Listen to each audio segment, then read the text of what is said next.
With HBO's recent release of the second season of The Last of Us, coupled with The Last of Us Part 2 finally dropping on PC, what better time than the present to take a look at the uniforms of the remnants of the US government seen throughout both. Taking on a few different looks between the various entries and their remakes, many members of FEDRA over the years have either leaned towards a more police look, a more militaristic one, or something in between.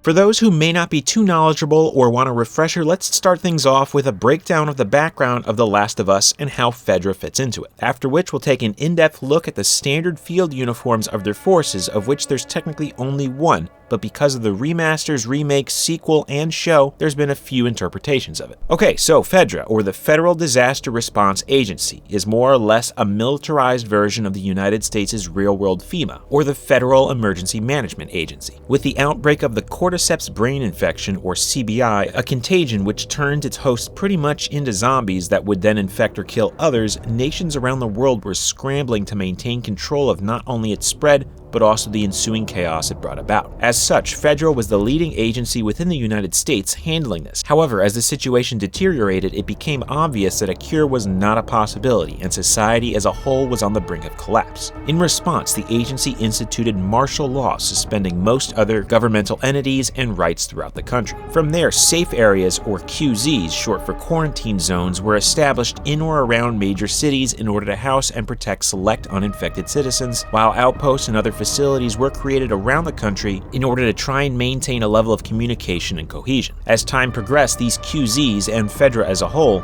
became more militarized, essentially placing what remained of the US's population within their zones under total and permanent martial law, leading to increased resentment and resistance, giving birth to movements such as the Fireflies, Ravens, and the Washington Liberation Front, which, coupled with external factors and dwindling supplies and resources, began to erode FEDRA in some areas, leading to sporadic skirmishes and even full-on armed conflicts. Front and center in many of these areas dealing with discontent and maintaining order were the ground forces of FEDRA, referred to as soldiers, who wore and used a number of different uniform pieces and gear, which can be described as a mix of police and military. Not only that, but because the franchise has seen a number of iterations and releases, those being the original game, which released in 2013 for the PlayStation 3, was remastered the following year for the PlayStation 4, remade as The Last of Us Part 1 for the PlayStation 5 and PC in 2022, a sequel, The Last of Us Part 2, releasing in 2020 for the PlayStation 4, and a subsequent remastering for the PS5 coming in 2024 and PC in 2025, The Last of Us Complete, a repackaging of both updated games releasing in 2025 for the PS5,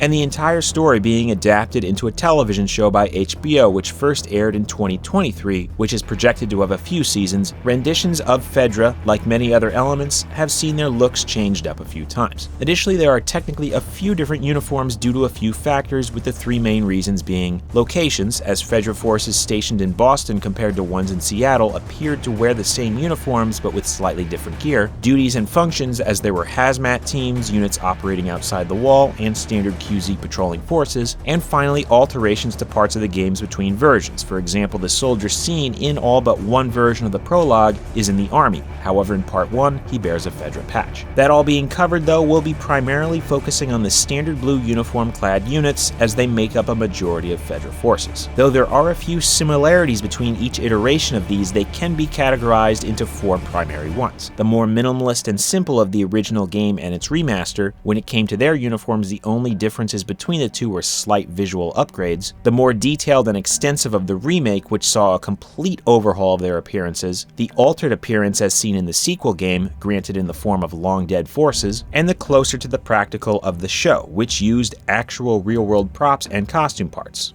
Obviously. Naturally, we'll be covering all four, and to make things simple, we'll be referring to each version by a specific name. So when talking about items from the original and remastered editions, OR 2013/14 will pop up on the screen. When talking about the remake, Part 1 2022 will appear. For the sequel, Part 2 2025 will show up, and when covering the HBO series, Show 2023 will be used. Oh, and since the show is, as of this upload, still ongoing, coupled with the games constantly reaching new audiences, a very light general spoiler warning is warranted. All of that out of the way though, let's get to it by starting off with weapons. Throughout the different iterations of the game as well as the show, pistols played a major part, as they were the most common firearm through the series, with rifles and shotguns seemingly being a little rarer or used more sparingly. When it came to FEDRA, it primarily used 9mm pistols, which were a bit odd as they were a mix of models, with some even changing between gameplay and cutscenes. The pistols seen in cutscenes were the Beretta 92 FS Brigadier for the OR version and something between a Sig Sauer P226R and a Ruger P89 in Part 1. During the gameplay, the pistols in OR appeared to be the same used by Joel, one based on the Colt Defender with brown wood grips, while in Part 1 it was made up for the game and features elements seemingly from a few models, with the closest ones being the Beretta 92 FS and a Smith & Wesson 5906 TSW. To round off game pistols, on occasion soldiers in both versions could brandish a revolver, which most closely resembled a 357 Colt Python snub. For the show, it was thankfully much simpler, as units either had a Beretta 92 FS or a Glock 17. Moving now to service rifles, these two were pretty straightforward, as they were all either M16A4s or M4A1s, with the M16s being mainly seen in all versions of the game,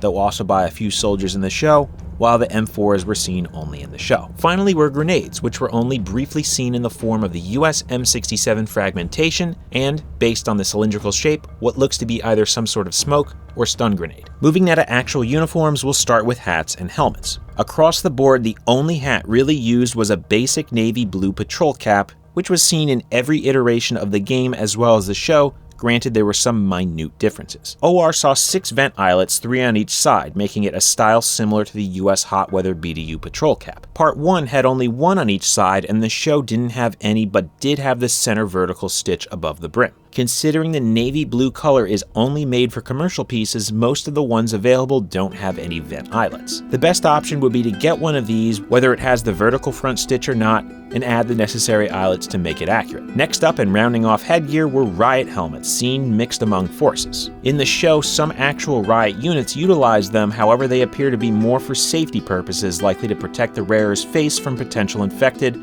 and stray blunt objects. The versions seen in the games vary but share the same overall shape, featuring an affixed clear front face shield and half shell protector but recessed ears and neck protector. The OR version features one that looks to be a bit more original in its design, however based on its lipless front and front mounting band for the face shield, one that closely fits the bill is the pricier S1610, though the front band would need to be painted black to more accurately match it, and technically the back portion of the wraparound neck protector would have to be cut, as for whatever reason the design has 2 separate portions which only protect the sides of the head, leaving the back open. As for Part 1, the design was overhauled, seeing the addition of a front lip, granted one with a sharper curved appearance, along with 2 snap attachment pieces on the back. Considering these details aren't really ones seen with actual helmets, the best bet for it would be to go with the version worn in the show, which is the Saoirse 906 Series TAC Elite Riot Helmet, as it very closely matches the look. Moving now to gas masks, you'd think they'd play a big role with forces, and in a way they do, however they're actually not really seen all that much,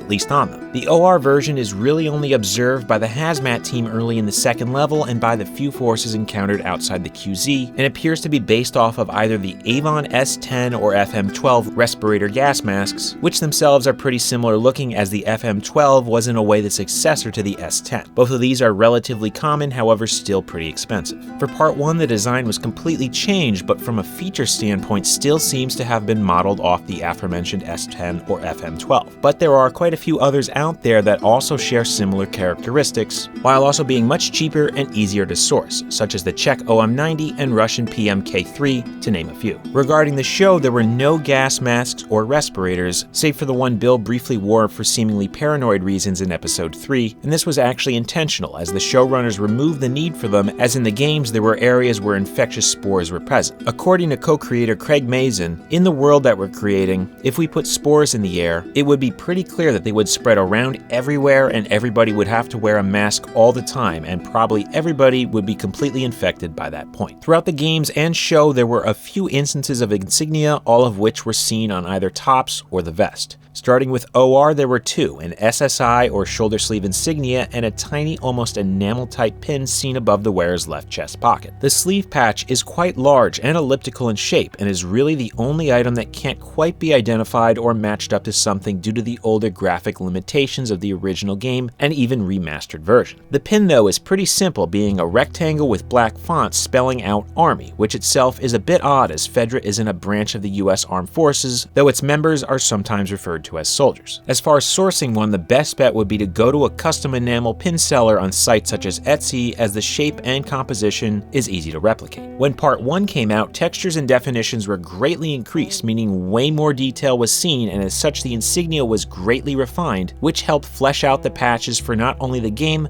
but also the show. Both Part 1 and the show had larger rectangular ones worn on vests, which spelled out FEDRA, with Part 1 seeing the backing being either a lighter gray or off black, with a much darker font, while the show's font was more of a white and likely used Velcro for an attachment method. As for the shoulder patches, they were now circular, bearing Federal Disaster Response Agency around its edge and its logo in the center. Part 1's version had a black base with white embroidery along with a matching border, while the show was a bit more defined, seeing a navy bluish base, white embroidery making up the text and emblem, and an almost aqua bluish green outer edge with both either being stitched or ironed on. Finally, in the show, name tapes were also stitched on tops, being navy blue with white font, with FEDRA being attached on the wearer's upper left pocket and the last name on the right. When it came to vests, these were mostly worn by the same forces that wore the Riot helmets, and between the categories, the dominant version appeared pretty similar in that they were all black, had side release buckles on the front closure, and featured the PAL system to connect pouches and accessories. The main difference though came down to the method in which the front and back portions were connected on their sides. The OR version lacks much detail but does show side release buckles on each side, which isn't very common, as most see adjustment buckles, but with a slight modification the look can be achieved, meaning that there are a few cheap and easy options such as Rothco or Fox outdoor products, but just know many of these have lower loops to feed in a pistol belt, which were absent with this version. Part 1 used a very similar design with a few changes, namely the sides were now connected via a lace system, which was seen more with older vests and body armor rather than modern ones. The front lacked a zipper, only being secured by two side buckles, and the area on the back where many vests feature a pull handle saw a D-ring secured by three straps forming a triangle-like shape. Just one of these features, let alone all three, aren't really a thing, and though you might luck out with some off-brand online at some point, the best bet would be to again modify one of the aforementioned vests, as they are cheap enough to do so. For Part 2, the vests were seen sporadically on the remains of long-dead FEDRA troops scattered throughout Seattle and appeared to be full-size plate carriers rather than tactical vests. Being a rather large and almost bulky shaped piece, the standout factors about them were the large central FEDRA patch on the chest, which looks to have been a scaled-up version of the ones talked about a little earlier, and what looks to be a PAL system granted with fewer but much wider nylon bands. Appearing almost like a cross between bulletproof vests and earlier gen plate carriers, a simple option would be something along the lines of the Condor Exoplate Carrier Gen 2. Granted modified a little bit. As far as the show is concerned, there was quite a variety among FEDRA forces, at least 20 years on, as it went the route of really showing the wear and tear 2 decades will bring to a smaller force utilizing even smaller amounts of inventory and supplies. But putting that aside, there were 2 primary vests, both of which seemed to be used for the same purposes and by units operating among one another, meaning they likely didn't denote a different specialty or designation. The first falls in line with the other iterations, being a PAL-style front zip vest, which was actually one of the models that could be used for the OR version, the Rothco Molly modular vest, based on the contours of the zipper and front securing buckles. The second is actually closer to a plate carrier and is a bit peculiar, mainly because it appears to be a generic multi-branded model with long-winded names such as the Guangzhou Outdoor Tactical Multifunctional Molly Expands Convenient Military Training Combat Exercises Combination Vest on Amazon, and the 6094 Military Combat Army Wargame Vest Nylon Pouch Molly Gear Tactical Vest Body Armor Hunting Plate Carrier Airsoft Accessory on AliExpress. 2 things to note with these are, being as they're generic and often copied, placement and spacing of the PALs and other loops on the front may vary, and some include a few extra pouches with them, though it appears the triple cell mag pouch was the only one seen in the show. Now, the games had a few pieces attached to these vests, but thankfully character models didn't vary much, meaning that what was attached didn't either. The same can't be said for the show though. With OR, there was really only one thing, an angle head style flashlight. Based on the US military's MX991U or Moonbeam flashlight, these are pretty well known and have all sorts of commercial copies, so any will do. Just make sure they're all black in color.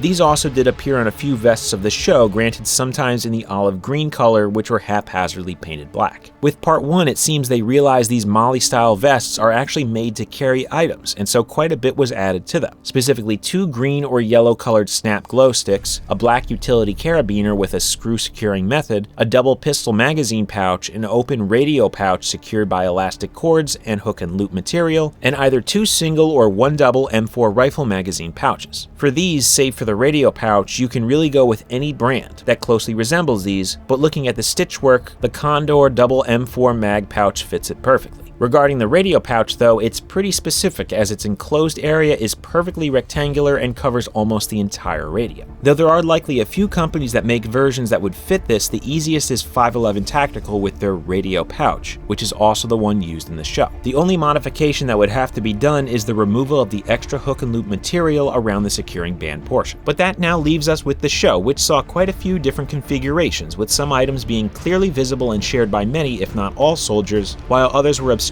and one-offs. So here's what can be identified. Often seen on the backs were 2 general purpose pouches, both of which were Condor as well. The TNT or Tool and Tech pouch and the Rip-Away EMT pouch, which had its rip-away portion removed. On the front were assorted pieces, with more common items being the Rothco brand double M4 mag pouches, as denoted by their single central stitch, seen more often by Boston forces, Condor single M4 mag pouches, seen more with the Seattle units, Condor's gadget pouch, Alice LC1 style canteens and covers, in both black and issued green in the case of Lee, who, on his vest, also had 2 smaller pouches which looked to have been modified Rothco Molly Compass strobe GPS pouches, which had their side release buckles cut off. Condor HHR or handheld radio pouches, which were actually used to carry the M67 grenades, while the Rothco Molly Universal radio pouch, with its elastic band removed, was used to hold the stun or smoke grenades. Finally seen on a few vests were also varying sized and colored hanging holders, which appeared to be carrying either 3 or 4 batteries. Judging from their configuration, these were likely custom or modified shotgun or chem-light holders. Apart from the belts, the biggest changes seen between all the iterations of the games and the show was the uniforms worn. Though all appeared to be police uniforms, some were closer to BDU style ones that are also associated with armed forces. The only universal thing about every version was the undershirt, which from their quick appearances around the neck area was a simple black t-shirt. From there though, it starts jumping around. OR leaned more towards the look of uniformed police officers, though the color shades between the shirt and trousers look somewhat intentionally mismatched, with the shirt appearing slightly darker. The top is a simple button-up long-sleeve shirt bearing shoulder tabs, black buttons on the front, and 2 pleated chest pockets with triangular-shaped flaps. Though shirts like these are relatively easy to come by, finding ones with all of these features in a navy blue color is a little tricky,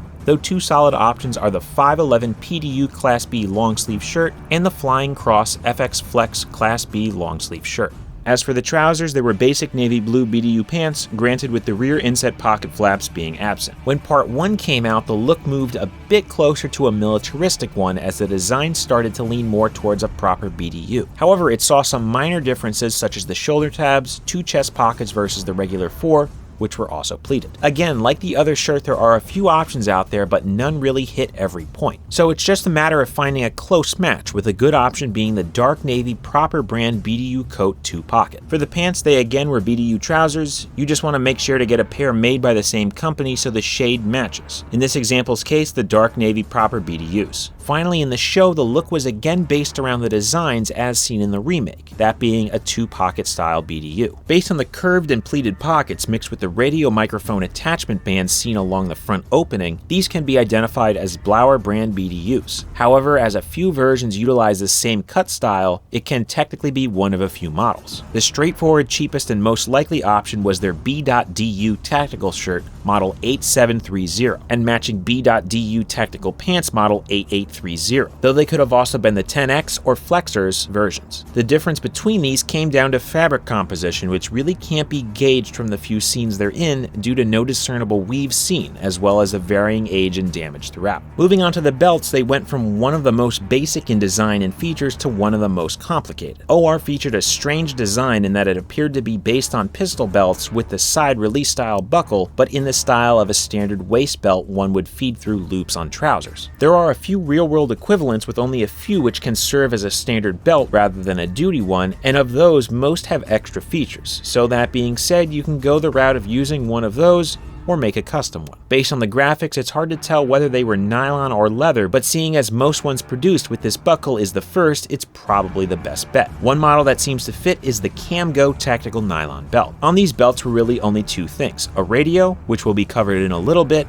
and a rectangular shaped pouch featuring a flap bearing a single snap button to secure it. These pouches seem pretty straightforward and look to be based on either a general utility or even a phone holder type duty pouch. However, nylon pouches often are secured by hook and loop, so to make it look accurate, one will have to be added. A seemingly good choice is the TacNex Duty Belt cell phone holster. With part 1, they went all out and completely redesigned the belt while also adding all sorts of accessories and pouches to a level where it seemed a little excessive. This time around, they definitely leaned into a full-on police-style duty belt, as the material of both belts and pouches seemed to be leather. Starting with the belt itself, it now has a gray metal two-prong buckle, which, because of it, is sometimes referred to as the Sam Browne duty belt, minus the shoulder strap, of course. This type of belt has been used by police forces for decades, with its overall style dating back well over 100 years, so finding one won't be hard. You just want one with no design or major details embossed into the leather. The same can pretty much be said with most of the items on the belt, as they're general pouches and pieces with no real discernible markings or designs, and mostly appear to be made of leather. The easiest element was the two double snap belt keepers seen next to the buckles, but moving out from there, it gets interesting. Between forces, there seem to be a few different configurations, seeing a mix of pouches, maglite holders, pistol holsters, and external handcuff straps, used for standard metal or quick zip style ones. What's funny is that some units wore up to 3 handcuff cases, 4 if you include the strap, meaning that the designers either reused the items to fill out the belt or did so to emphasize these guys have no problem detaining numerous people throughout the day. Whatever the case though, the handcuff case and strap are pretty simple enough. Up front was a horizontal attached double pistol magazine pouch along with a baton or larger flashlight ring. It's seen empty and neither are present, so it's anyone's guess which it was intended for. On their left sides was what looks like a hard plastic or composite material holster for their sidearms. Chances are these either were or were based on Kydex. As for pouches, there appeared to be at least 6 rectangular shaped ones of varying sizes, with at least 3 with snap button closures and 3 without, meaning those probably used hook and loop. Due to many of these likely being custom designed, their intended usage are a bit open-ended, with some safe assumptions being gloves, notepads, utility knives, and OC spray. But seeing as there are various equivalents from numerous sources, putting it together would be relatively easy. For the show, a few different style duty belts appeared, with the ones in Boston configured more in a police style, with ones in Seattle being more militaristic. We'll start with the Boston ones, as they were the more intricate. Being as they varied based on individuals and scenes, coupled with their very brief and overall general appearance, getting everything 100% isn't quite possible, but after scrutinizing all that's available, here's the best options for each piece. Though glimpses of the buckles are few and far between, the most common shape showed them being asymmetrical and sometimes flipped around, but judging from the contours of them along with their overall features, plus what looks to be a front button on one meaning a 3-point retention system, the most common and straightforward one, when factoring in the brands of other items, was either the Rothko Deluxe Triple Retention Duty Belt or the Uncle Mike's 87731 Ultra Duty Belt.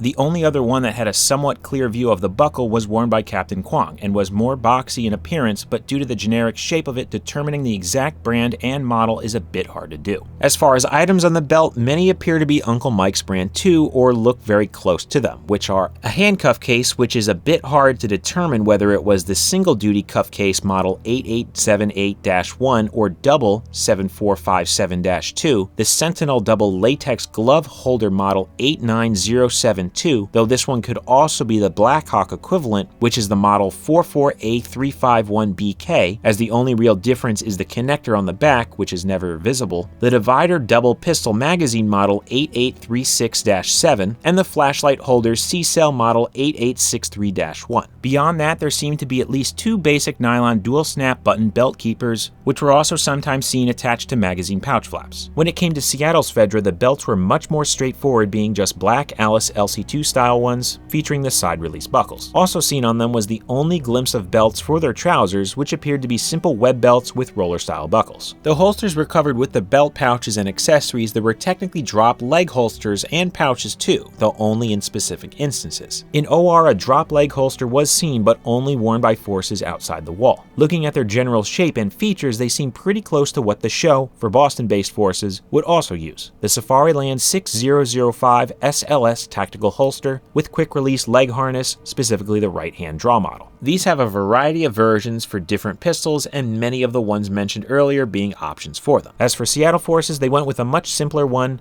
the Condor tactical leg holster. In Part 2, seen most notably on the remains of the Seattle QZ Commander, was a right-handed basic fabric drop leg holster, and judging from its simple square grid design, with single magazine pouch at its front, the version appears to be lifted from more universal and cheaper holsters available online, with an example of one being simply named ZZY drop leg holster. As for the pouches worn only in the show, the more widely seen was the Blackhawk Omega Elite Modular drop leg medical pouch, specifically model black 56MP00BK, while the lesser was the Condor Elite MA38-002 drop leg dump pouch. When it came to radios, only the OR iteration showed a full one clipped to the belt. However, these seem to bend and warp with character models, sometimes giving them an angled appearance. Looking at their distinctive features such as a half-oval microphone section, a large LCD screen, and keypad on its front, as well as a right-side antenna, a pretty solid choice would be the Motorola XTS3000 Type 3. As for Part 1, they greatly overhauled them, but also hid most of them behind a pouch, with the only visible area being the upper front and top portions. The biggest addition was a push-to-talk or PTT microphone, which used a more sleek, modern appearance often seen with newer military radios. Based on its cable placement, a pretty close to accurate equivalent would be the 3M Peltor FL5601-02, which is usually configured with a 6-pin connector for military radios, which aren't as common or cheap as other handheld ones out there, but switching the connectors can be done. Alternatively, there are other PTTs with the same look to them, but their wire placement is a tad different. Anyway though, as far as the actual radio these were connected to, again, seeing as you couldn't really see them, the only requirements for them being they had the 2 dials at the top, were rectangular in shape, and featured a longer, thinner antenna with a ball point. If you want to keep things simple, a befitting model would be the ones that are about to be brought up when talking about the show's version. Like the remake, these radios were mostly hidden and obscured, with the microphones being the most visible element, as they were mounted to the vest up at the shoulders, and from their speaker design looked to be the Motorola NMN6191 with its logo removed. Now, these are only compatible with a few Motorola radios, which does narrow it down a bit when compared to the brief shots seen of them, which only shows their upper portions. Some of the best candidates are the MTS 2000, JT 1000, MTX 838, 8000, and 9000, or the HT 1000, with the HT 1000 being one of the cheapest and easiest options. Whatever the case though, as far as antennas from model to model appear different, but seem to be thicker with cylindrical tops and longer,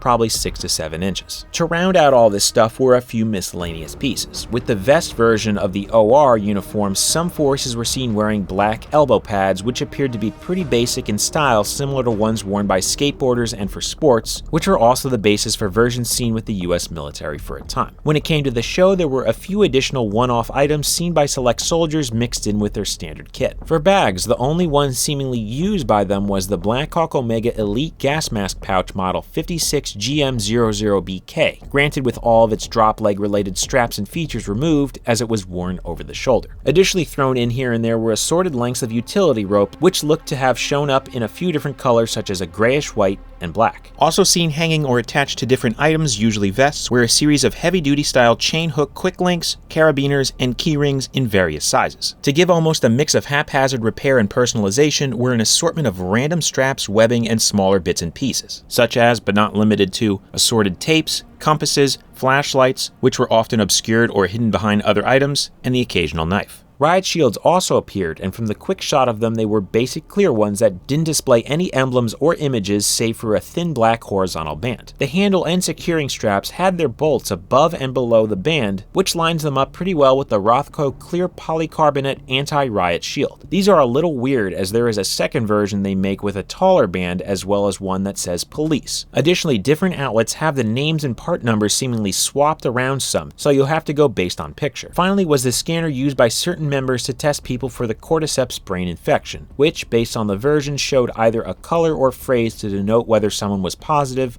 or negative. These all appeared pretty much the same in their design, and though there doesn't seem to be any current primary source to get replicas, a few people have made light-up ones, with even a 3D file being available to purchase. Chances are this will probably change down the line. To wrap things up were the hands and feet, or rather gloves and boots, both of which are arguably the most vague and lesser seen elements due to focus often being elsewhere. Nonetheless, let's start with gloves. In the OR, it appears two styles were seen, fingerless and standard, which seem to be randomly worn throughout. For the fingerless, they appear to be basic leather ones with small cutouts for the knuckles and one large for the bottom of the dorsal side of the hand. Being that it's a common design, there are a few to choose from, with a solid model being the Kemomoto fingerless gloves. The other pair was a bit interesting as it seems to mix both black and dark gray material, which doesn't appear to be leather. Additionally, it seems to have an adjuster cuff. It's a bit hard to make out what kind, but chances are it's more of a utility or work style based on the features, with a couple that closely resemble it, but nothing exact. These changed slightly with Part 1, as both styles now appeared more tactical and befitting for their users, as the fingerless ones lost that general biker look about them, seeing a fully closed off hand portion with a more defined wrist adjuster, and seemed to be made out of either leather or a stretchy fabric, with the latter being more likely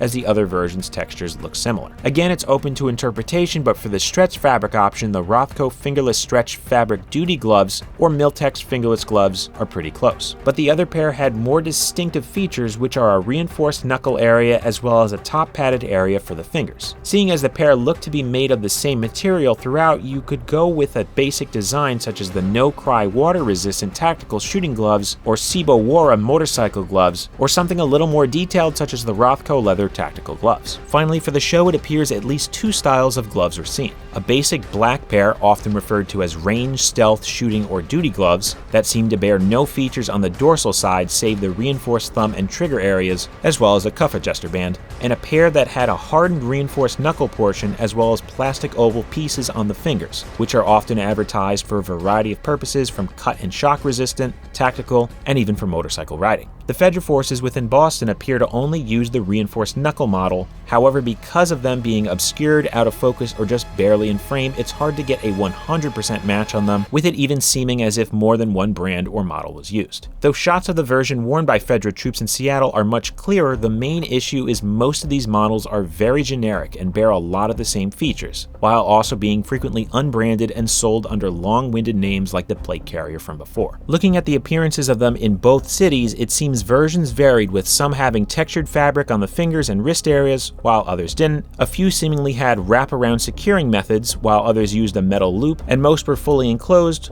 while a handful were fingerless. That all being said, these are really kind of all over the place, and though they may have actual brand names, IDing them with 100% certainty just can't be done, but based on their details, quite a few options are pretty close. As for the plain gloves, which are really only seen on one or two Seattle members, these two are hard to pin down, though there are a few brands that make models that are pretty close. When it comes to boots, they are just as tough to ID as the gloves, and though a lot that will be referenced here is close, most is still open to interpretation. The OR version is a bit basic, seeing a simple design with not many features or sections, meaning really any black leather combat or tactical boots will do, with some safe and easy options being Rothko's 9-inch GI type combat boots or 10-inch leather speedlace combat boots. Almost overlooked were a second type seemingly worn by only forces operating among the ruins of Boston outside the safe zone. They appeared to be laceless, though looked to have some sort of protective spats or coverings over them, perhaps to prevent potential issues relating to snagging on debris or other environmental elements. For these, you can either get some sort of leather welding spats or other coverings, as there are a few options out there using all sorts of connection methods, or find boots without laces, with a somewhat tactical looking pair being Blauer's Class 8-inch waterproof insulated boots,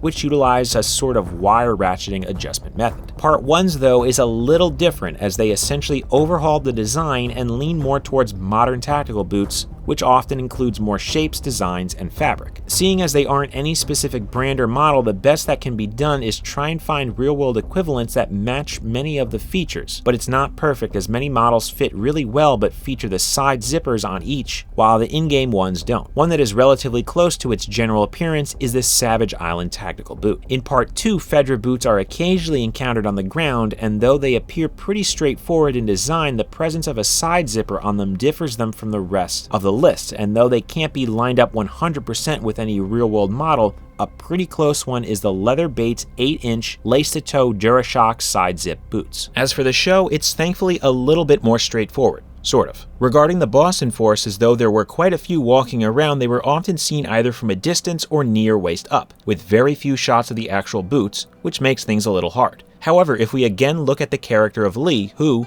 during the final scenes of the first episode, runs into Joel, Ellie, and Tess, we can identify his, which are the same as the ones worn by forces in Seattle, and so likely ones worn by all of FEDRA. Based on the features seen on the outer sides coupled with the design of the soles, which only briefly come into view, they appear to be one of the two 8-inch model 511 tactical ATAC 2.0s, those being either the standard side zip style number 12391 or the 8-inch storm boot style 12392. These boots are practically identical from a distance, and even close up really, with the only major difference, apart from cost, is that the storm boots have a special waterproof membrane along with bloodborne pathogen resistant material. From a production standpoint, the more likely candidate is the standard as they're cheaper, but if you think about it, the ones with the pathogen resistant material makes more sense in a world where humanity is fighting against a deadly fungal pathogen. But concluding that section, we've pretty much covered it all, and what a ride that one was between playing these games and IDing the items. As mentioned at the start, these were all the versions of the uniforms and connected gear, with some being directly inspired by, or in the case of the show, actual real-world pieces, which are pretty straightforward, while others were a bit more vague because of resolution or the briefness in which they were seen. There's only so much zooming and scrutinizing on gameplay and scenes, and because of that, some components may have better or more accurate items available. When it came to the show, a number of them were seemingly sourced from a handful of companies, so naturally it makes sense others may be from them too. Whatever the case though, hopefully everything covered and suggested here is a good starting point and was at least interesting to those casually viewing, and at most helpful for anyone looking into recreating a FEDRA uniform